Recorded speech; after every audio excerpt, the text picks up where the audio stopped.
Hello मेरे 12th के बच्चों, आज हम बात करने वाले हैं बेस थ्योरम के ऊपर।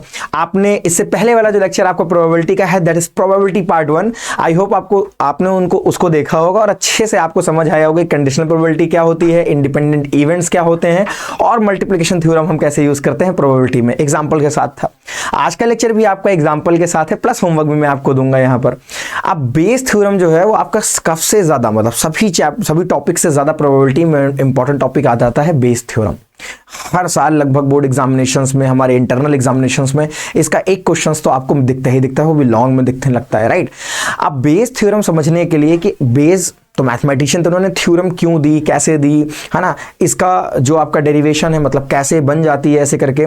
नॉर्मली आपने देखा होगा कि आप डायरेक्टली फॉर्मूला लर्न करते हैं, राइट। बट फॉर्मूले लर्न करने के इस प्लेस पर अगर आप ये समझ जाएं कि ये कैसे आ रही है बेस थ्योरम, कैसे वर्क करती है, सो आपको कभी कोई दिक्कत नहीं होगी। आज हम वही करने वाले हैं, वन बाय वन हम बेस थ्योरम को 3 सेगमेंट में पढ़ लेंगे आज। सबसे पहले हमें ये जानना होता है कि बेस थ्योरम किस टाइप के इवेंट्स पर लगती है। सो बेस थ्योरम आपकी म्यूचुअली एक्सक्लूसिव और एग्जॉस्टिव इवेंट्स पर लग रही होती है। उसके बाद बेस थ्योरम कैसे आपकी तैयार की जाती है, with the help of total law of probability. Total law of probability अगर आपको आता है, राइट, तो आप बेस थ्योरम को आराम से ड्राइव कर ले जाएंगे। सो फर्स्ट ऑफ ऑल हम आज सीखने वाले हैं कि सबसे पहले आपको ये जानना चाहिए what do you mean bye mutually exhaustive events और एक्सक्लूसिव इवेंट्स। आइए समझते हैं। देखिए, एग्जॉस्टिव और एक्सक्लूसिव इवेंट्स नाम से ही आपको थोड़ा बहुत लग रहा होगा, right. First thing is mutually exhaustive and exclusive events. Okay, आइए इनका मतलब समझते हैं सबसे पहले। एक्सक्लूसिव इवेंट्स, देखिए मैंने माना ऐसा कि आपके पास एक सैंपल स्पेस है। आपके पास क्या है, एक बड़ा सा सैंपल स्पेस आपके पास है, right, that is the S sample space. और इससे क्या हो रहे हैं, आपके कुछ सब इवेंट्स आपके डिफाइन किए जा रहे हैं, that is E1 and the second event is E2, ऐसे करके आपका E3 इवेंट, और ऐसे कर करके आपके मैंने माना n इवेंट्स आपके टोटल तैयार किए जा रहे हैं। हालांकि कोर्स में केवल 3 इवेंट्स तक ही हमको बेस सॉल्व करनी है, केवल 3 इवेंट्स तक ही हमको टोटल ऑफ प्रोबेबिलिटी सॉल्व करनी है। बट मैं जनरलाइज फॉर्म में n तक के इवेंट्स ड्राइव कर ले रहा हूं। अब क्या मतलब होता है म्यूचुअली एक्सक्लूसिव और एग्जॉस्टिव का। देखिए, आपका मेन इवेंट क्या है, जो सबसे बड़ा इवेंट है, दैट इज S, और उससे जो छोटे छोटे इवेंट्स आपके बन रहे हैं, that is E1, E2, E3। Sir थोड़ा एग्जांपल के साथ, जैसे आपने एक डाई को रोल किया तो उसका सैंपल स्पेस क्या हो जाता है, आप कहते हो सर 1 से लेकर के 6 तक के नंबर्स, 1 2 3 4 5 और 6। अब मैं कहता हूं उसी में अगर मैं आपको एक इवेंट दे दूं कि जो नंबर आना चाहिए वो इवन होना चाहिए, तो वो इवन नंबर आप 2 4 6 ही लेंगे ना, और वो 2 4 6 किससे बिलोंग कर रहा है, उसी मेन सैंपल स्पेस से जो आपका 1 2 3 4 5 6 था। अगर मैंने कहा एक E2 इवेंट है और उसमें आपको नंबर्स लेने हैं ऑड, तो आप 1 3 और 5 लेंगे, वो किससे बिलोंग कर रहा है, उसी S से। मैंने कहा नहीं, आपको E3 इवेंट लेना है जो कि प्राइम नंबर्स होना चाहिए, तो प्राइम कौन कौन से हो जाएंगे, 2 3 और 5 हो जाएंगे आपके प्राइम नंबर। फिर मैंने कहा नहीं, नंबर लेस देन 4 होना चाहिए। फिर मैंने कहा नहीं, एक और इवेंट लेस देन 3 होना चाहिए, ग्रेटर देन 4 होना चाहिए। सम जो होना चाहिए आपका, अगर 2 डाई टॉस हो रहा है और सम मैं बोल दूं आपको 10 चाहिए, सम 9 चाहिए, तो आप देख पा रहे हैं आपकी घटना एक ही हुई है। आपने एक सिंगल डाई रोल किया, एक डबल डाई रोल किया, ये एक मेन इवेंट हो जाता है। और ये मेन इवेंट की जो हम सैंपल स्पेस है उसको S से डिनोट करते हैं। और जो हम छोटे छोटे इवेंट्स की प्रोबेबिलिटी फाइंड करते हैं ना, वही आपके छोटे छोटे इवेंट सब इवेंट्स होते हैं जो कि E1 E2 E3 E4 ऐसे कर करके En तक जा रहे होते हैं। अब आप समझ जाओगे क्या मतलब होता है एग्जॉस्टिव और एक्सक्लूसिव का। देखिए, जब आप एग्जॉस्टिव का मतलब समझना चाहते हैं तो एग्जॉस्टिव का बड़ा ही सिंपल सा मीनिंग है, राइट। एग्जॉस्टिव का बड़ा ही सिंपल सा मीनिंग है। क्या मीनिंग है मैं मैथमेटिकली बताऊंगा, बहुत थ्योरी हमको जानने की नीड नहीं है। अगर आप सारे इवेंट्स का यूनियन ले लेते हैं, क्या कर लेते हैं, सारे ही इवेंट्स का यूनियन ले लेते हैं, n इवेंट्स हैं हमारे, और सबका आपने यूनियन किया, और ये यूनियन आपका किसके इक्वल आ जाए, सैंपल स्पेस सेट के बराबर आ जाए, that is your sample space set, right. Sample space set है आपका, और अगर ये आपका सैंपल स्पेस सेट के बराबर आ जाए क्या, E1 E2 E3 जो कि सब इवेंट्स है, अगर हम इनका यूनियन करें और ये हमारा सैंपल स्पेस इवेंट्स के बराबर आ जाए, that mean this type of events are called as mutually exhaustive events, right. So that is the condition for mutually exhaustive events. And what about exclusive. So exclusion आपको समझ आ रहा होगा, नाम से ही आ रहा है। एक्सक्लूसिव इवेंट्स क्या होते हैं आपके, लेट्स से आपने जो भी इवेंट्स किया, एक्सक्लूसिव को हम डिसजॉइंट भी कहते हैं, राइट। एक तरीके से हम इसको क्या कहते हैं, सेकंड नेम अगर आप सेटअप पढ़ रखे हैं, डिसजॉइंट इवेंट्स भी हम कह सकते हैं इन्हें। इसका रीजन क्या है, देखिएगा विद एग्जांपल मैं आपको समझाऊंगा। एक्सक्लूसिव इवेंट्स ऐसे इवेंट्स होते हैं जो साइमल्टेनियसली एक साथ नहीं हो सकते। जैसे मैंने कहा मैंने एक कॉइन को टॉस कर दिया है। अब जब मैंने कॉइन को टॉस किया होगा तो क्या हो सकता है, आपका एक इवेंट E1 बन गया कि हेड आना, एक इवेंट E2 बन गया कि टेल आना। सो अगर मैं आपसे कहूं कि क्या दोनों आ सकते हैं एक साथ, तो आप कहोगे नहीं सर ये दोनों तो नहीं आ सकते। जब E1 हो रहा होगा तो E2 नहीं होगा, और जब E2 हो रहा होगा तो E1 नहीं होगा। मतलब दोनों के साथ होने की प्रोबेबिलिटी तो भैया 0 है वहां पर, क्योंकि दोनों एक साथ नहीं हो सकते। आपने कॉइन टॉस किया, या तो हेड आएगा या तो टेल आएगा। अब आपके दो इवेंट्स हैं छोटे छोटे, वो दोनों एक साथ नहीं हो सकते। तो ऐसे इवेंट जो एक साथ परफॉर्म नहीं कर सकते या साइमल्टेनियसली परफॉर्म नहीं हो सकते, कुछ कॉमन पॉइंट्स नहीं आ रहा है, उसे हम बोलते हैं एक्सक्लूसिव इवेंट्स, राइट। सो एक्सक्लूसिव इवेंट्स की अगर हम बात करते हैं तो वहां पर आपका E1 इंटरसेक्शन E2 ये वाला जो पार्ट होता है प्रोबेबिलिटी का, ये वैल्यू कितनी आ जाती है 0। E1 इंटरसेक्शन E2 का मतलब होता है, आपने पढ़ ली है मल्टीप्लिकेशन थ्योरम, और मैंने आपको बताया था जब बोथ की बात की जाए, मतलब जब दोनों इवेंट्स की प्रोबेबिलिटी आपसे पूछी जाए, तो ऐसा पॉसिबल ही नहीं है कि अगर आपने टॉस किया है कॉइन को तो हेड और टेल दोनों एक साथ आ जाए। एक एक करके आएंगे, अगर हेड आ जाएगा तो टेल नहीं होगा, टेल आएगा तो हेड नहीं होगा। सो आप सीधे से बोलिए कि ऐसे इवेंट जिनका इंटरसेक्शन करने पे हमें कुछ भी नहीं मिलता, प्रोबेबिलिटी 0 मिलती है, they are called as mutually exclusive events. Okay, so that is the basic meaning of mutually exclusive और एग्जॉस्टिव इवेंट। अब बात करेंगे हम टोटल लॉ ऑफ प्रोबेबिलिटी की। इवेंट आपको समझ आया होगा, इतना ही इंपॉर्टेंट है आपके लिए, बहुत ज़्यादा चीजें नहीं है। हाँ, केसेस ध्यान रखिएगा, अगर ऑब्जेक्टिव में सवाल MCQ में हमारे पास आए तो हम घबराएं नहीं, हम उसे कर ले जाएं। इंटरसेक्शन यहां पर पार्ट आपका क्या चला जाता है, 0 वाला।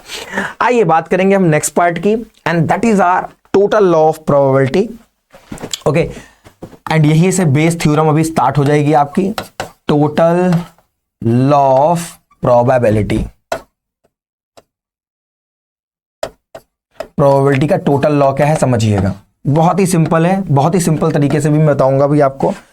लेट्स से मैंने आपसे कहा कि हमारे पास एक सैंपल स्पेस बड़ा सा क्या है, S है, that is the sample space S। Okay, ये हमारे पास क्या है, सैंपल स्पेस S आपको दे रखा है, and there is a main event A। आपके पास क्या है, यहां पर एक मेन इवेंट A दे रखा है जो कि परफॉर्म किया जा रहा होगा।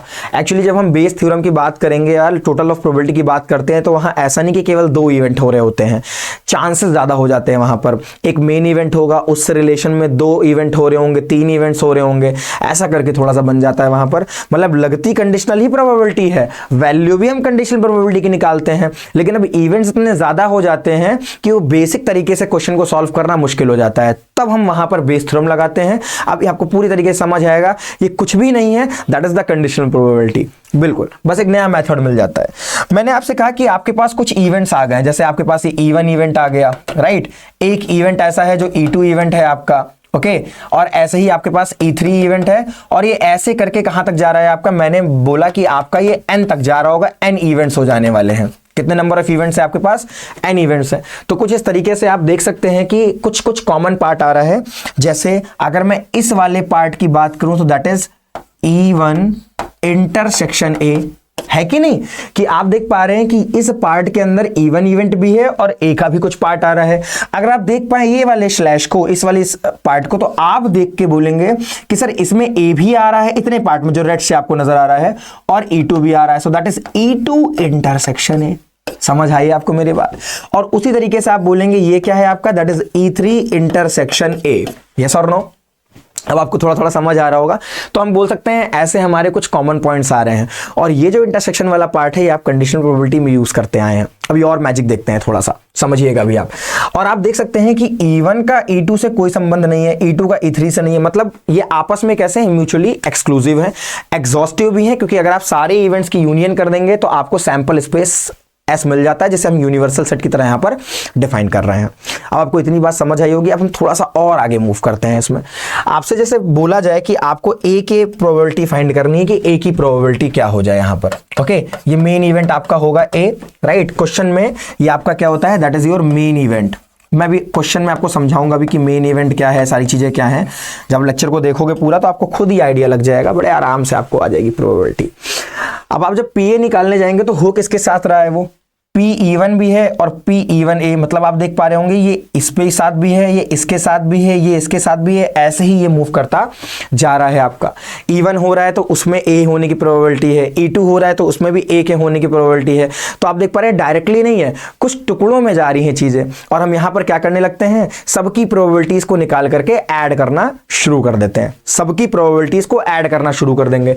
आपको एक ही निकालनी है, सो आप देख सकते हैं यहां पर आपका एक आ रहा है पी इवन इंटरसेक्शन ए, एक पार्ट ये आया, आपको इस एक ही निकालनी है, तो आपका एक पार्ट ये आ रहा है, देन ये दूसरा पार्ट है, ये तीसरा पार्ट है, ऐसे करके आगे आपका एनवा पार्ट जैसे आएगा। सो आप इसी तरीके से इसको लिखना शुरू कर देंगे, P2 intersection A plus PE3 intersection A and so on. ये आपका इसी तरीके से ऐसे n टाइम्स तक, मतलब जितने इवेंट्स आप बना रहे हो, मैं फिर से कह रहा, सिलेबस में तो आपके पास केवल 3 इवेंट्स तक ही हैं, बट मैं आपको जनरलाइज फॉर्म में n तक बता दे रहा हूं, आगे तक की बात। ओके, ऐसे कुछ लिखोगे आप। अब देखिए एक छोटा सा पार्ट आपका आया, दूसरा वाला आया, ये एक का तीसरा पार्ट आया, ऐसे करके एनवा पार्ट। जब आप सबका सम कर देंगे तो आपको पूरे मेन इवेंट की प्रोबेबिलिटी मिल जाती है। आपको इतनी बात समझ आई। अब आप क्योंकि जानते हैं, आप सभी जानते हैं बड़े अच्छे से कि अगर हम P E one intersection A find करेंगे so that is equals to P even into P A E one. कैसे आया सर? इतना तो हमें आया बिकॉज हमने कंडीशनल प्रोबेबिलिटी इससे पहले वाले लेक्चर में रिवाइज कर रखी है, जो आपने बता रखा है। सो इसकी वैल्यू क्या होती है? इंटरसेक्शन डिवाइड बाय दिस, नीचे वाला, राइट। तो आप इसकी वैल्यू को ऐसे सब्स्टिट्यूट कर सकते हो, तो आप बाकियों की भी कर दीजिए, आप इसकी भी कर सकते हो, आप इसकी भी कर सकते हो, एंड आप इसकी भी कर सकते हो। So that's why the final expression for total of probability what we get, that is P even into PE. ये भी सही है, और ये आपका थोड़ा सा कैलकुलेशन जैसे आप करते आ रहे हैं 12th में, ये उस पर बेस हो जाता है। So P A E one plus P E two, P A two, and ऐसे ही आपका ये एंड सो ऑन आपका ऐसे ही मूव करता है। And the last one is P E N, P A E N. And all of you know that the meaning of this, अगर हमने लेक्चर देखा है, सो व्हाट इट्स मीन कि even event होने के बाद ए इवेंट होने की क्या प्रोबेबिलिटी है, E2 इवेंट होने के बाद ए इवेंट होने की क्या प्रोबेबिलिटी है। सो लाइक दैट, कुछ ऐसा आपका यहां पर ये मूव करता है। And that is the expression for your Bayes theorem. Base का बेस थ्योरम बन जाएगा, बताऊंगा भैया आपको। ये एक्सप्रेशन आपका क्या है? That is total law of probability. Okay, so that is the total law of probability, that is called as, okay, इसी को हम क्या कहते हैं? प्रोबेबिलिटी का टोटल लॉ कहते हैं। इसे आपको ध्यान में रखना है, मतलब एक एक्सप्रेशन टाइप चीज है आपकी। अगर आपको अब ये समझ आया होगा तो आपको बेस थ्योरम समझने में दिक्कत नहीं आएगी, ऐसे चुटकियों में बेस थ्योरम पूरी की पूरी सॉल्व हो जाएगी।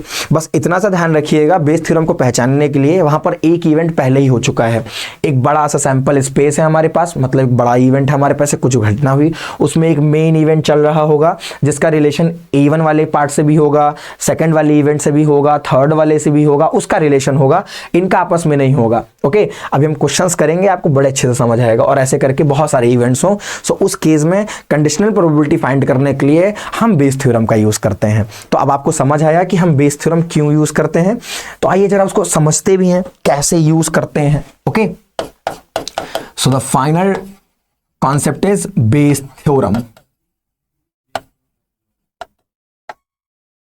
Right. The final concept is Bayes theorem. आइए अब मैं आपको बेस थ्योरम अच्छे से समझाता हूं। जैसे आपका मैं फिर से वही सैंपल स्पेस पिक करूंगा, राइट। हमारे पास क्या है? एक सैंपल स्पेस दे रखा है हमें, एंड दैट इज एस, और फिर से वही आपकी एक इवेंट ए दे रखा है, that is your main event, ऐसा करके आपको दे रखा है। एंड यहाँ पर सेवरल इवेंट्स आपके ऐसे E1 E2 ऐसे करके आपके चल रहे हैं। सो मैंने ऐसे आपके इवेंट्स दे रखे हैं, दैट इज E1 इवेंट, ये आपका E2 है, that is your E3, and ऐसे ही आपका EN इवेंट्स आ रहा होगा, nth टाइम का आपका जा रहा होगा। इतनी बातें आपको समझ में है। सो यू कैन सी दैट कि कुछ पार्ट वाइज आपका चल रहा है। अब मैंने आपसे केवल एक चीज कही कि मुझे ये बताइए कि ये कंडीशनल प्रोबेबिलिटी की वैल्यू क्या होगी।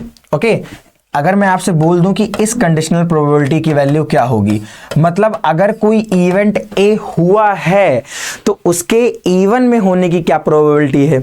अगर कोई इवेंट ए हुआ है और ये हो रखा होगा सवाल में, तो उसके E2 में होने की प्रोबेबिलिटी क्या है या फिर E3 में होने की क्या है। So that is the conditional probability, right. So उसके लिए हम क्या यूज करेंगे? पी इवन ए यूज कर लेंगे। अभी कहीं भी हो सकता है, जरूरी नहीं इवन पे ही हो, E2 इवेंट में भी हो सकती है, ये E3 में भी हो सकता है, कुछ ऐसे हो सकता है। एक बहुत ही सिंपल सा एग्जांपल, जैसे हमारे पास 3 बैग हैं, 3 अर्न है और तीनों अलग अलग रखे हुए हैं, तो क्या उन बैग्स में कोई रिलेशन है? नहीं है। तो अगर हम इन बैग्स को चूज करने जाएंगे सो वो कैसा इवेंट आपका हो जाएगा? अगर आप बैग 1 को चूज करते हैं तो क्या बैग 2 और 3 पे कोई फर्क पड़ने वाला है? नहीं पड़ने वाला। That is mutually exclusive.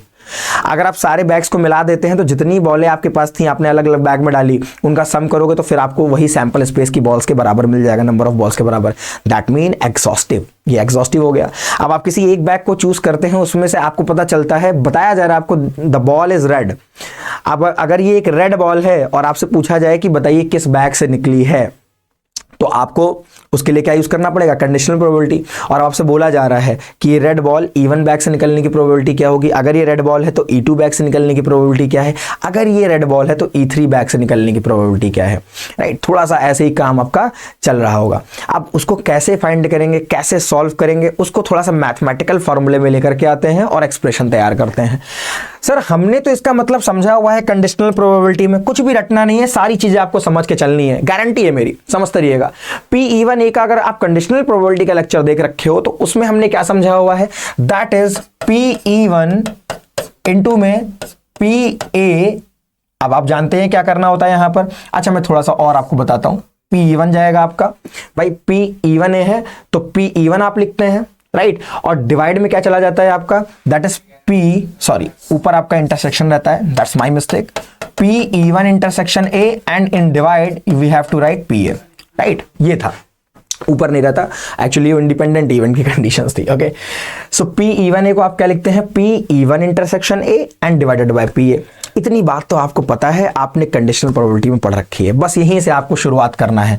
ये आपने पढ़ रखा है। अब थोड़ा मुश्किल होता है इसको फाइंड करना यहां पर और इसको फाइंड करना यहां पर। अब हम उसको कैसे करते हैं? टोटल लॉ ऑफ प्रोबेबिलिटी से, राइट। अगर हम P1 इंटरसेक्शन A की बात करें, सो वी नो दैट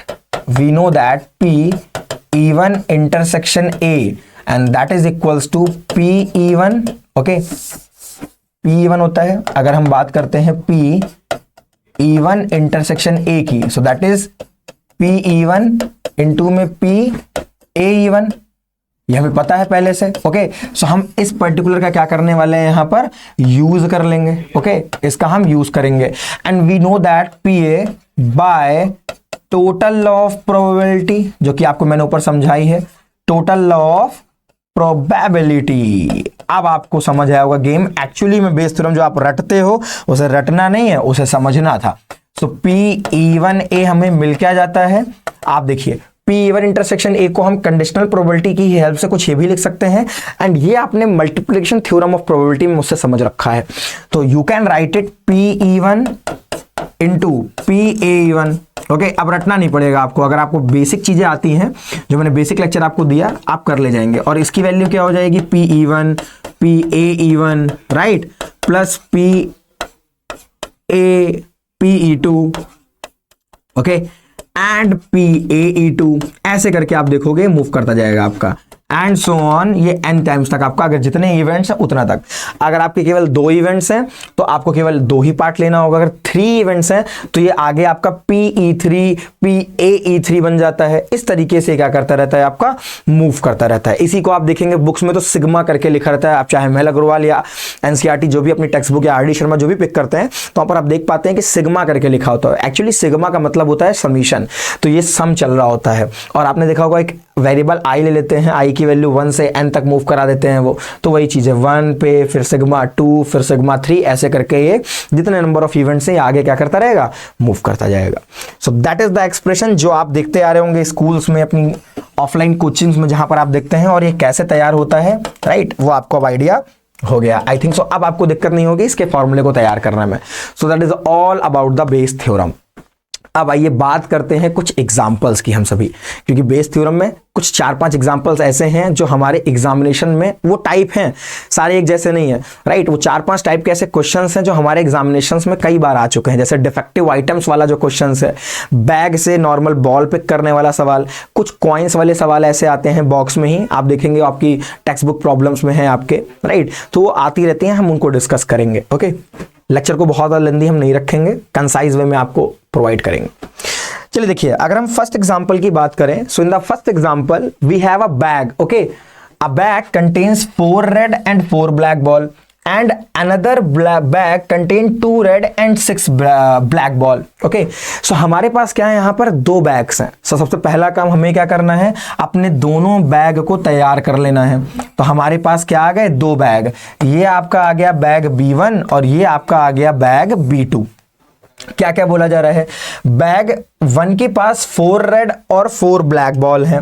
तो हमारे पास इस बैग में कितनी बॉलें आ गई, 4 रेड और 4 ब्लैक, मतलब टोटल 8 बॉल्स हैं. Another bag contains 2 red and 6, so 2 red हैं और 6 क्या है, ब्लैक, मतलब दोनों में 8-8 गेंदे हैं. One of the 2 bag is selected at random. बहुत ध्यान से समझिएगा. अब किया क्या जा रहा है, इन दोनों बैग में से रैंडमली एक बैग चूज किया गया है. रैंडमली एक बैग चूज कर लिया गया. अब सवाल कुछ इस तरीके से आप अपने आप को फील कराएंगे. आपके सामने 2 बॉल हैं, आपकी आंखों पे पट्टी बांध दी गई है, राइट. अब फोल्ड है, राइट, आपकी आंखें बंद हैं पूरी की पूरी, ब्लाइंड फोल्ड है आपकी आंखें. अब आपके सामने कुछ नहीं है, आपके सामने 2 डिब्बे रखे होंगे, आपको पता भी नहीं इसमें पहला कौन है दूसरा कौन है, और आपने आंख बंद करके एक बैग में हाथ डाला और बॉल को निकाल लिया, राइट, बॉल को निकाल लिया. और आपसे बोला जा रहा है इट इज फाउंड दैट, अभी देखिएगा कहीं ना कहीं होगा, which is found to be red. और बॉल कैसी आपको बता दी गई है कि भाई जो तुमने बॉल निकाली वो कैसी निकाली, तुमने बॉल रेड निकाल ली है, तुमने बॉल रेड निकाल ली है. तो तुमको एक बात पता चल गई है कि ये जो बॉल हमने निकाल ली है आंख बंद करके, उसका रंग कैसा है, that is red. So that is the main event. ये बॉल आपकी कैसी है, रेड. और ये आपको पता चल जाता है इवेंट में. जब आप क्वेश्चन को पढ़ते हैं तो एक ऐसा इवेंट जो आपको पता चल जा रहा है कि भाई ये तो हो चुका है, उसी को आप क्या कहते हो, मेन इवेंट. और उसी के अराउंड पूरी प्रॉब्लम आपकी मूव कर रही होती है, उसी को हम ए से रिप्रेजेंट करते हैं. सो यहां पर आपका मेन इवेंट ए क्या हो जाएगा, that is the drawn ball is red. इतनी बात आपको समझ आई. अब जब आपने आंख पट्टी खोली तो आपका फ्रेंड या जो भी आपको दिया था ऐसा टास्क, वो पूछ रहा है कि बताइए कि ये जो बॉल आपने निकाली है इसके फर्स्ट बैग में से निकलने की प्रोबेबिलिटी क्या होगी. जो बॉल आपने रेड निकाल ली है तो क्या प्रोबेबिलिटी है, क्या प्रायिकता है, क्या आशंका हो सकती है कि आपने बैग 1 से निकाली हो, राइट. आइए फाइंड करते हैं कि अगर हमने बैग 1 से निकाल लिया तो क्या प्रोबेबिलिटी बननी चाहिए. अब यहां पर आप समझ पा रहे होंगे, एक मेन इवेंट आपका आ जाता है, राइट, एक मेन इवेंट आपका आ जाता है ए, और वो क्या है आपका, drawn ball is red, right. और 2 और छोटे छोटे इवेंट्स है, कौन कौन से, एक आपका E1 आपको बनाना पड़ेगा और एक आपका E3. ना बनाए आप कोई, सॉरी E2 रहेगा. आप अपने ऊपर है, आप कुछ भी नाम दे सकते हैं, X और Y, राइट. ये नोटेशंस बुकिस हैं, आप चाहें तो जैसे मैंने B1 B2 लिया है, आप कुछ भी नाम ले सकते हैं, नेम दे सकते हैं. E1 क्या हो जाएगा, चूजिंग बैग 1. आप क्या कर रहे हो, बैग 1 को चूज कर रहे हो. और E2 इवेंट क्या है, चूजिंग बैग 2. यही तो संभावनाएं होंगी. आप या तो बैग 1 को चूज कर सकते हैं या तो बैग 2 को चूज कर सकते हैं. So what we have to find कि अगर आपकी बॉल रेड आई है, ये इवेंट हो गया है ए, तो उसकी E1 बैग से, मतलब B1 बैग से निकलने की प्रोबेबिलिटी क्या है. सो हम जानते हैं E1 बैग को चूज करना है. E1 इवेंट क्या है, बैग 1 को चूज करना है. So that mean what we have to find, we have to find PE1A. Okay, अब यहां पर देखेंगे आप कि ये दोनों, जो आपका ए इवेंट है E1 में भी है और E2 में भी है. कैसे, रेड बॉल्स देखिए ना, तो आ रहा है पार्ट आपका कुछ ना कुछ. अब आपको यहां पर क्या यूज करना है, we have to use the Bayes theorem. Okay, इसको फाइंड करने के लिए चलिए आइए देखें बेस थ्योरम का एक्सप्रेशन कैसे वर्क करेगा, समझते हैं. ओके, तो हमें इतना निकालना है. So we know that what do you mean by PE1A. इसका मतलब होता है गिवन. ओके, मतलब ये चीज हो चुकी है पहले, and that is equals to PE1. अब आपको केवल एक्सप्रेशन ध्यान में रखना है. क्वेश्चन बहुत ही सिंपल होता है, लॉन्ग में आता है, मजे की बात, और नंबर देके जाने वाली चीज है. और इसे तो आप इसलिए भी इतना अच्छे से तैयार रखें क्योंकि कुछ गैस ही नहीं है, ये तो आना ही आना है भाई एग्जाम में हमारे, है ना. PE2 PAE2, क्या इतना बना हमारा, बताइए आप सभी. इतना आप सभी को समझ आया होगा, उम्मीद है, राइट. कहीं कोई डाउट लगे, दिक्कत लगे तो आप कमेंट करें, मैं आपके साथ हूं. टेलीग्राम चैनल का लिंक आपको मैंने से पहले बता रखा है, उस पर भी आप अपने डाउट्स को सेंड कर सकते हैं. सो PE1A PE1 PA1, इतना हमने फॉर्मूले से लिख लिया. अब आइए 1 बाय 1 हम चलते हैं सब चीजों को फाइंड करने. मैं आपसे पूछता हूं कि भाई PE1 और PE2 का मतलब क्या है. बैग चूज करना ना, हमारे पास 2 बैग्स हैं, उनमें से किसी एक बैग को चूज करने की प्रोबेबिलिटी क्या होगी. सर आप कहोगे तो बचपन में पढ़ा था, favourable upon total, favourable upon total. तो फेवरेबल में कितना बैग आएगा, कोई एक ही तो चूज करोगे आप, टोटल कितने हैं 2 bags. So that mean P even कितना हो जाएगा हमारा, सर ये हो गया 1/2। चलिए चमका इतना आपको। अब पी ए इवन क्या होगा, सो पी ए इवन को पढ़ें अगर हम तो क्या बनेगा, सो पी ए इवन का मतलब है अगर हमने फर्स्ट बैग चूज किया तो उसमें से रेड बॉल निकलने की probability, if you choosing the red ball sorry bag 1 then what is the probability that the drawn ball is red, तो रेड बॉल निकलने की प्रोबेबिलिटी क्या होगी। सो बैग 1 को अगर हमने चूज कर लिया, अब हमको बैग 2 नहीं देखना है, बैग 1 को चूज किया, इसमें से रेड बॉल निकलने की प्रोबेबिलिटी क्या होगी, सर वही बचपन 10th हमें याद आ रहा है, favourable upon total. So favourable कितनी है आपके पास, 4 रेड बॉल्स हैं, टोटल कितनी है 8 रेड बॉल्स, 8 टोटल बॉल्स हैं आपके पास, जिसमें से 4 रेड है और 4 ब्लैक। इतनी बात आपको समझ आई। Now the next move is P E one आपका वही है, तो ये तो पूरा आपको डिक्टो ऐसे कॉपी कर देना है ना। फिर प्लस आपने किया, अब देखिएगा ये आपका है Pe2। अच्छा अगर आप बैग 2 चूज कर रहे हैं तो उसकी भी प्रोबेबिलिटी तो 1/2 ही होगी। और अब सेकंड नंबर पे आपका क्या आ रहा है Pe2A। इसका क्या मतलब है कि अगर आपने बैग सेकंड चूज किया तो उसमें से रेड बॉल निकलने की प्रोबेबिलिटी, तो भूल जाओ पहला बैग, देखो दूसरा बैग आप देखोगे दूसरे बॉल में कितनी रेड बॉल्स हैं, 2 रेड बॉल्स हैं। तो आपने क्या लिखा भाई, फेवरेबल हमारे पास 2 हैं, टोटल कितनी बॉल्स हैं, सो सर 6 और 2 8 बॉल्स है हमारे पास, आपने लिख लिया। इतनी बात आपको मेरी समझ आई होगी। अब आप ये सोच रहे होंगे सर पहले तो ये कैंसल आउट हो रहा था, आपको यहीं पर 1/2 लिख लेना चाहिए था, यहां 1/2 कर लेते, आप यहां कर लेते। तो मैंने ऐसा इसलिए नहीं किया, और आपसे भी कहूंगा कि ऐसा मत करिएगा। होता क्या है कि कैलकुलेशन बड़ी इजी हो जाती है, मक्खन हो जाती है। कैसे, आप देखेंगे तो 8 × 2 8 × 2 8 × 2 पूरी तरीके से कैंसल आउट हो जाता है आपका, वो कॉमन निकलेगा राइट, और पूरी तरीके से क्या हो जाएगा कैंसल आउट, और ये हमेशा लगभग आपको देखने को मिलेगा। सो यू कैन सी दैट कि आपका 8 × 2 8 × 2 और 8 × 2 जो 16 वाला पार्ट है वो आपका क्या हो जाएगा cancel. So you can see that here we get 4/16 divided by, ये सेम है आपका, सो 4 और 2 6 आ जाएगा। आप समझ पा रहे हैं, ये आपका कितना जब बन जाएगा 4 और ये 2 है, बेस सेम है आपका 16, और आप देख सकते हो ये आपका कैंसिल हो गया। अब आप जब इसको कैंसिल करोगे so you get here 2 I think so 4 और 2, ठीक है, और ये आपका क्या आ जाएगा 3। So the answer is 2/3, the probability is 2/3। I think आपको समझ आई होंगी बात। फिर से मैं एक्सप्लेन कर देता हूं, 2 रेड और 6 ब्लैक बॉल थी, तो फेवरेबल आप लेते हो। सो 2 टोटल बॉल कितनी है आपके पास 8 बॉल थी, तो आपने यहां रख दिया। फिर आपका 1/2 बैक को चूज करने की प्रोबेबिलिटी थी। 4/8 कैसे आया था, फिर समझ लीजिए 4 रेड बॉल थी, टोटल 8 बॉल्स थी, तो वो बन गया आपका 1/2 बैग 1 को चूज करने, और वही सिंपल चीजें हैं आपकी। फिर आपने देखा 8 × 2 16 है, 8 × 2 16 बेस सेम थे आपके दोनों के 16। सो 4 × 1 4, और ये 4 और 2 कितना हो जाएगा 6/16। 4 आपका ऐसे ही है, 8 × 2 16 है, जैसे आपने कट किया 16 से 16, 4/6 मतलब 2/3 is the right answer of R. अब इस एक क्वेश्चन को आपने बहुत ब्रीफली समझ रखा है, आगे कुछ क्वेश्चन हम थोड़ी सी स्पीड में देखेंगे। मुझे इतनी उम्मीद है कि आपने एक ही सवाल में काफी अच्छे से इसको समझ लिया होगा। अगर कहीं कोई डाउट है तो कमेंट करें, आप बताएं मुझे, राइट। आइए आगे मूव करते हैं हम सभी। So in the next question we have, in the next example we have given 3 identical boxes. अब हमारे पास क्या है 3 बॉक्सेस आ गए हैं यहां पर, तो हमें 3 बॉक्सेस ड्रॉ कर लेने हैं हमारे, राइट। एक बॉक्स 1 आ गया आपका, एक बॉक्स 2 आ गया, और एक बॉक्स क्या आ गया आपका 3। So we have 3 boxes each containing 2 coins. In box 1 both coins are gold. सभी के पास क्या है 2-2 कॉइन है, और 2-2 कॉइन में कुछ वैरायटी है। इसके पास क्या है 2 गोल्ड कॉइन है। बैग सेकंड के पास बोथ आर सिल्वर कॉइन्स, तो इनके पास क्या है 2 silver coin, S for silver. And the bag third has their is 1 gold and 1 silver. मतलब जो बैग हमारा थर्ड वाला है that is third bag, that is second bag and that is first bag. Okay, numbering है। इसके पास क्या है 1 gold है और 1 सिल्वर है हमारे पास। इस बैग के पास 1 गोल्ड कॉइन है और 1 सिल्वर कॉइन है, अगर आप देख पाए तो। मैंने अभी केवल इवेंट्स को ऐसे दिखाया हुआ है। अब आगे बढ़ते हैं। A person chooses a box at random. उसने क्या किया, किसी एक बैग को चूज किया। अब आपसे मैं यहीं पर डायरेक्टली पूछता हूं कि अगर बैग को चूज किया जा रहा है तो बैग को चूज करने की प्रोबेबिलिटी कितनी हो जाएगी। इस बैग को चूज करने की प्रोबेबिलिटी कितनी हो जाएगी, इस बैग को चूज करने की प्रोबेबिलिटी कितनी हो जाएगी। E1 क्या है, चूजिंग बैग 1। E2 क्या है, चूजिंग बैग 2। E3 क्या है, बैग थर्ड को चूज करना। इनकी प्रोबेबिलिटीज कितनी होंगी सर, 3 बैग में से एक बैग को चूज करने की प्रोबेबिलिटी हो जाती है 1/3। क्योंकि फेवरेबल अपॉन टोटल करोगे आप, सो 1/3, 1/3 और 1/3, आपको इतनी वैल्यूज पहले से मिल गई।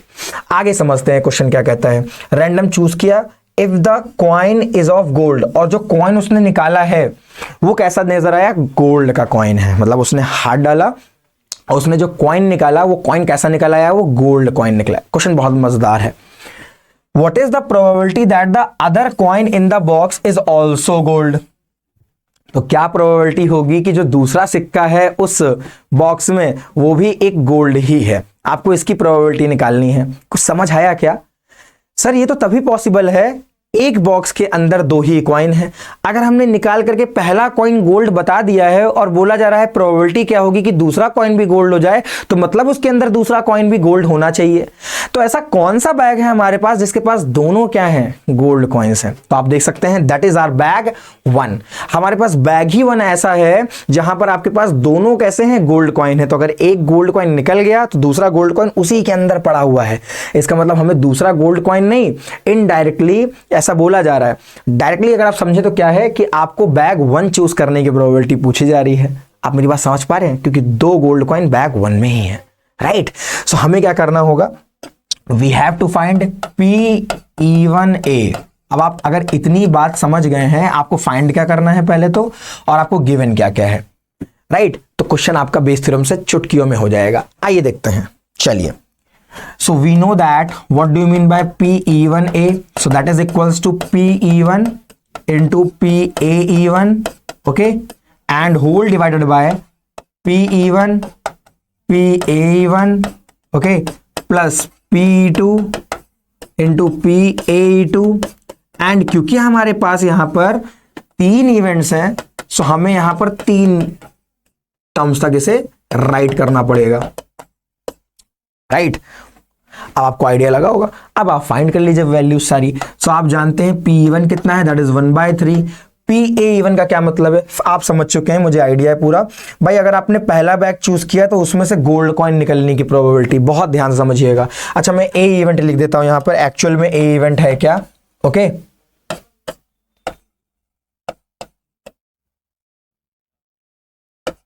ड्रॉन कॉइन इस गोल्ड कॉइन, ओके। जो हमने कॉइन ड्रॉ किया है वो कैसा है, एक गोल्ड कॉइन है। अब बताइए अगर बैग 1 चूज करते हैं उसमें से गोल्ड कॉइन निकलने, सर उसके अंदर गोल्ड ही कॉइन है, 2 कॉइन गोल्ड है और टोटल कॉइन भी गोल्ड है, 2 ही है सॉरी, तो उनकी प्रोबेबिलिटी कितनी हो जाएगी, 1। एक बैग है जिसके पास केवल गोल्ड कॉइन्स है, तो उसमें से गोल्ड कॉइन निकलना ही निकलना है, तो उसकी प्रोबेबिलिटी कितनी हो जाएगी, 100%, मतलब कितना आ जाएगा, 1 आ जाएगा आपका यहां पर answer, right. So into 1 whole divided by, ये आपका बन जाएगा 1/3 इंटू 1, देखते चलिएगा, प्लस। अब P-E-2 की प्रोबेबिलिटी कितनी है, 1/3। P-A-E-2 क्या होगा कि अगर आपने सेकंड बैग चूज किया तो उसमें से गोल्ड कॉइन निकलने की प्रोबेबिलिटी, सर यहां तो सेकंड बैग में हमें गोल्ड कॉइन नजर ही नहीं आ रहा, इसके पास तो गोल्ड कॉइन है ही नहीं, तो मतलब प्रोबेबिलिटी कितनी हो जाएगी, 0। क्यों? क्योंकि सर फेवरेबल में तो है ही नहीं कॉइन, तो 0 कॉइन, टोटल कॉइन कितने हैं, 2, तो यहां पर आपका रिजल्ट कितना आ जाएगा, 0 आ जाएगा। फिर बैग थर्ड को चूज करने की 1/3 है। अब P-A-3 का क्या मतलब है, अगर आपने थर्ड चूज किया बैग तो उसमें से गोल्ड कॉइन निकलने की प्रोबेबिलिटी, सर यहां तो बिल्कुल कॉइन वाला केस आ गया है, एक गोल्ड कॉइन है, टोटल कॉइन्स 2 हैं, तो इसकी प्रोबेबिलिटी भी कितनी हो जाएगी आपकी, 1/2, फेवरेबल अपॉन टोटल। बस यहां से आपका आंसर आ जाएगा। आप देखिए अगर तो 1/3 वाला जो पार्ट है आपका वो पूरे में से क्या आ रहा है, कॉमन। ऐसा करने पे आपको ऊपर कितना मिलेगा, 1, बेस में कितना मिल जाएगा आपको, 1 प्लस यहां पर आपको मिला 0 और here we have 1/2। बस ऐसे सॉल्व कर लें आप, सो 2 ऊपर आपका चला जाएगा बेस में, 2 1 जा 2, 2 and 1 आपका 3, तो इसकी प्रोबेबिलिटी भी कितनी आ रही है आपकी, that is 2/3। So 2/3 is the right answer. So you can see that कैसे किया मैंने। आपका जो 1/3 वाला पार्ट था, यहां से 1/3, यहां से 1/3 और ये 1/3, ये आप कॉमन ले सकते हो, अदरवाइज आप चाहो तो पूरा सॉल्व करो, कोई इशू नहीं है। 1/3 आपका कॉमन जाकर के कट जाएगा, ऊपर आपका 1 बचेगा, यहां आपका 1 बचेगा, एंड दैट इज योर 1/2। तो जैसे आप एलसीएम लोगे तो आपको मिलेगा यहाँ 2 + 1, तो आपका बन जाएगा 3/2, और ये 2 आपका ऊपर मूव करेगा, so the answer is 2/3। Okay, so idea और लगा होगा आपको कि भाई और कैसे अगर 3 इवेंट्स आ जाए तो सॉल्व कर सकते हैं। एक और सवाल करते हैं, जो नेक्स्ट क्वेश्चन है अब आपका वो आ रहा है अ मैन स्पीक ट्रूथ, और एक काफी फेमस क्वेश्चन है, आपको मोस्टली हर एक बुक में मिल जाता है, राइट। अब ये क्वेश्चन इंपॉर्टेंट भी है एज वेल एज, क्योंकि यहाँ पर बहुत ज्यादा क्वेश्चन की लेंथ नहीं है, वैरायटी इवेंट्स की जो होती है, जैसे इवन E2 इवेंट आप सब इवेंट्स को छांटते हो ना, निकाल लेते हो, वो थोड़ा यहाँ पर देखना मुश्किल हो जाता है। क्रिस्प क्वेश्चन है लेकिन क्वेश्चन काफी मजेदार है, अभी आपको समझ आएगा, मजा भी आएगा सवाल में। देखिएगा आपसे बात क्या की जा रही है, a man is known to speak truth 3 out of 4 times, मतलब एक इंसान क्या करता है 4 बातों में 3 बातें सच बोलता है और एक बात कैसी बोल दे रहा है, वो झूठ बोल दे रहा है। ये हमको इससे आइडिया लग जाता है। He throw a die and reports that it is a 6। अब उसने क्या किया, एक डाई को थ्रो किया, उछाला, राइट, या रोल किया होगा, और उसने कहा कि 6 आ रहा है।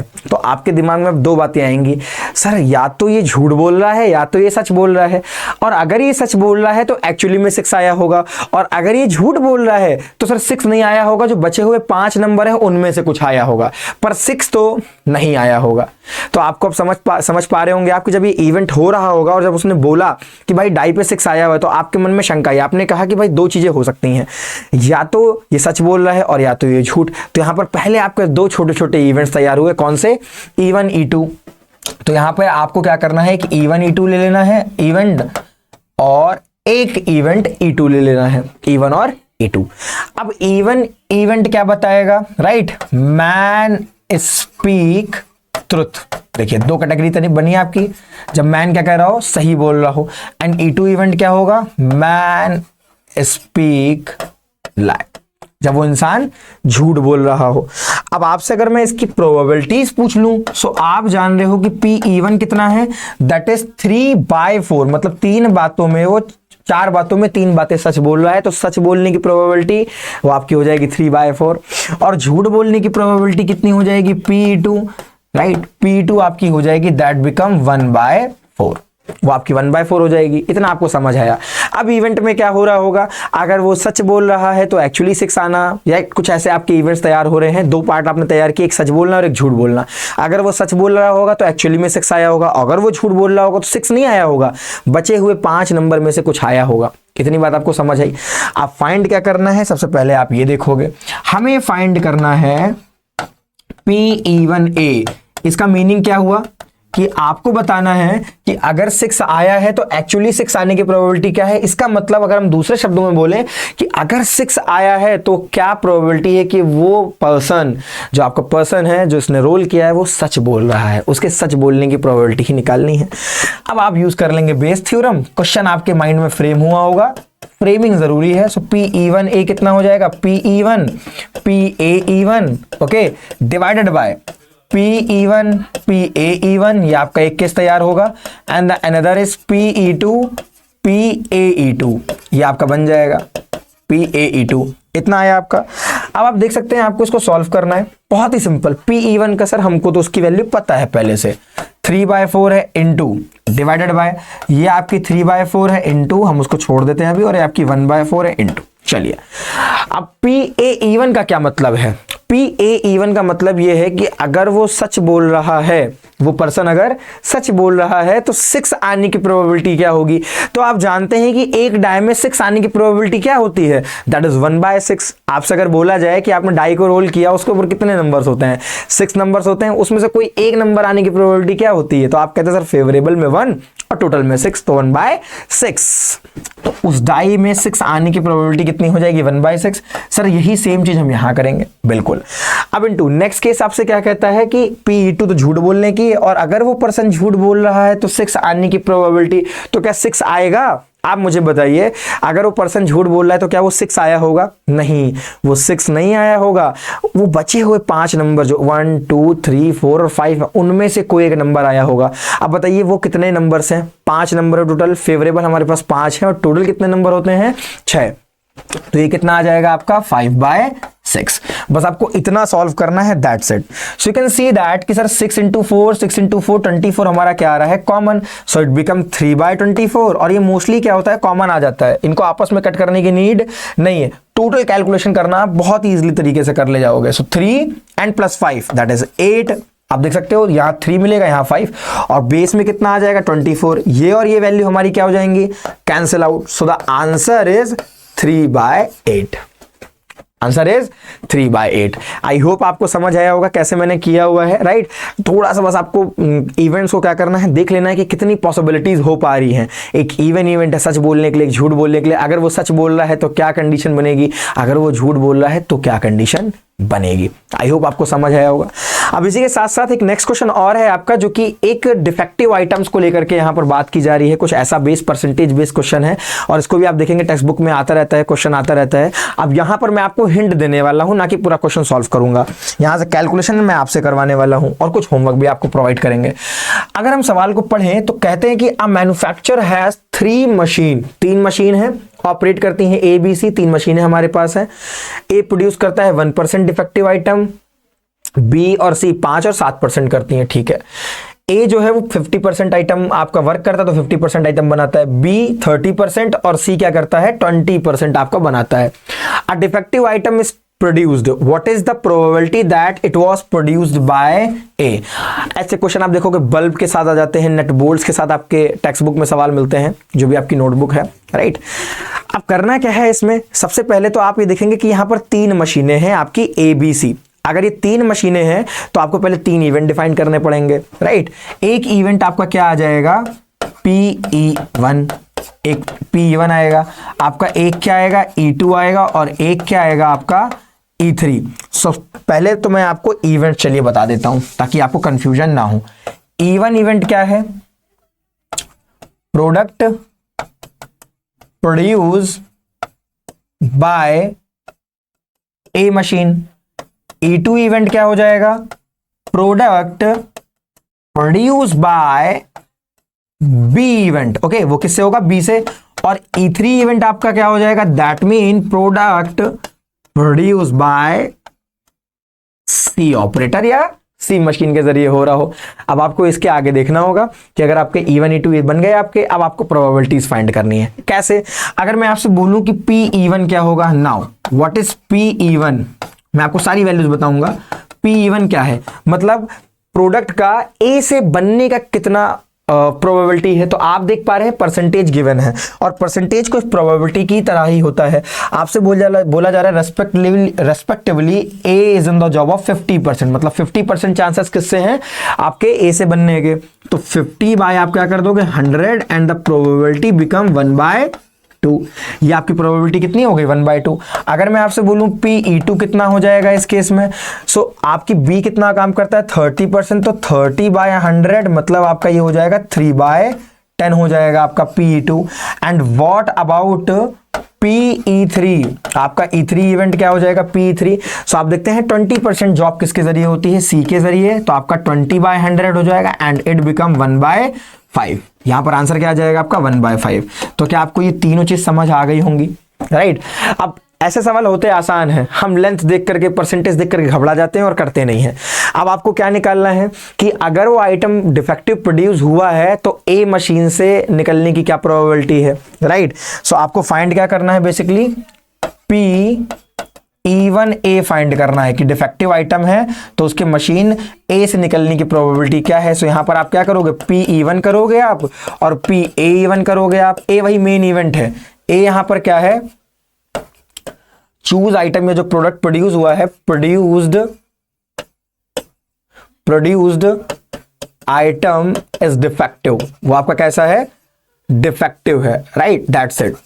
वो आइटम आपका डिफेक्टिव हो रखा है, प्रोड्यूस आइटम आपका डिफेक्टिव है, बस वही आपको यहां पर यूज कर लेना। PE1 PAE1 है, और नीचे आप जानते हैं आपका पूरा सिग्मा के साथ जाएगा, PA1 PAE1 okay plus PE2 okay into PAE2, और साथ ही साथ आपका एक और जाएगा PAE2 होगा। थोड़ा सा स्पेस कम है यहां पर,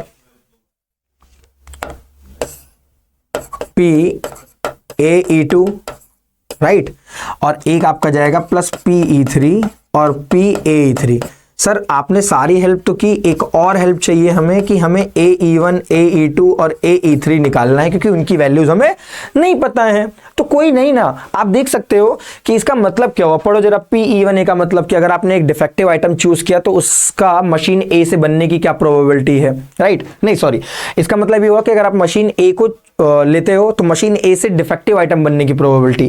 PE2A का मतलब होता है कि मशीन B से डिफेक्टिव आइटम बनने की प्रोबेबिलिटी, और PE3A का मतलब होता है कि मशीन C से, या थर्ड जो मशीन है हमारी, उससे डिफेक्टिव आइटम बनने की probability. And we have the probability that is 1%, that is 5%, that is 7%. So here we have PAE1. So PAE1 कितना हो जाएगा? That is 1%, so 1/100.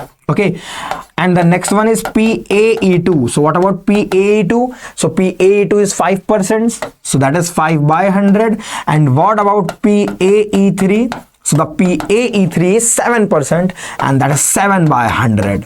That is 7/100. So आपको क्या करना है, अब इनकी वैल्यूज को यहां पर क्या कर देना है, आपको पुट कर देना है, एंड दैट्स इट। आपका क्वेश्चन क्या हो जाएगा? सॉल्व हो जाएगा। ओके, सो बस इतना सा काम करना है आपको, बहुत लंबी हम नहीं करेंगे सेशन को। आपको आइडिया लग गया होगा। अब कुछ क्वेश्चंस आपके और हैं, कुछ छोटे मोटे क्वेश्चंस, उनको आपको सॉल्व करना है, दैट्स इट, राइट? सो कुछ क्वेश्चंस आपके पास वैसे ही हैं, देखिए ट्रुथ और स्पीक वाले, जो ट्रुथ और फॉल्स वाले हैं, उन्हीं पर बेस मैंने कुछ क्वेश्चन आपको रिपीट किए हुए हैं। तो ये 3 to 4 क्वेश्चन आपको क्या करने हैं, सेल्फ सॉल्व करने हैं, राइट? और बात आई अब कि आप मुझसे डाउट कैसे पूछ सकते हैं, कमेंट कैसे कर सकते हैं। तो मैं हर वीडियो में आपको बताता जा रहा हूं कि टेलीग्राम लिंक है आपके पास, टेलीग्राम ग्रुप है, राइट? सो इस पर्टिकुलर टेलीग्राम चैनल पे अगर आप जाएंगे, that is @mathwith official handle है उसका। आप जैसे ही करेंगे सर्च, आपको चैनल मिल जाएगा मैथ्स विद सूरज सर। तो वहां पर अपने डाउट्स पूछ सकते हैं, क्वेरी रेज कर सकते हैं, राइट? वहां पर आप जो भी आपको चाहिए स्टडी मटेरियल, जो जिस भी चैप्टर की आपको वीडियो चाहिए, आप वो बता दें मुझे, तो मैं उस पर आपको बनाता चला जाऊंगा आपके लिए, राइट? और साथ ही साथ उस पर आपको स्टडी मटेरियल मिल जाएगा, जैसे सैंपल पेपर मिल जाएगा, आपको असाइनमेंट मिल जाएंगे, आपको डीपीपीज है, जो भी चीजें हैं, हेल्पिंग हैंड्स, ये पीपीटी, ये पीडीएफ भी आपको वहीं पर मिल जाएगी। ओके, उसी ग्रुप में आपको मिलती चली जाएगी सारे लेक्चर्स, हर एक चीजें, और क्वेरी आपकी वहां पर जो भी होगी वो रिजॉल्व की जा रही होगी। सो उम्मीद करते हैं मिलते हैं आपको हम टेलीग्राम चैनल पर। बाकी आप कमेंट भी कर देंगे तो वही आपके देखे जाएंगे। कमेंट्स में भी अगर कोई दिक्कत है, कोई परेशानी आपको लग रही है, कोई चैप्टर चाहिए आपको, आप कमेंट करें, वो आपको प्रोवाइड किया जाएगा। Okay, so that was all for today guys. उम्मीद है आप सभी अच्छा कर रहे होंगे, ऐसे ही करते रहिए, बढ़िया करते रहिए। प्री बोर्ड्स आपके चल रहे होंगे, बढ़िया से उसकी तैयारी करते रहिए, बिल्कुल डिमोटिवेट नहीं होना है, करते जाना है, बढ़िया स्कोर करेंगे हम सभी। मिलते हैं अगली क्लास में। आज की क्लास में इतना ही।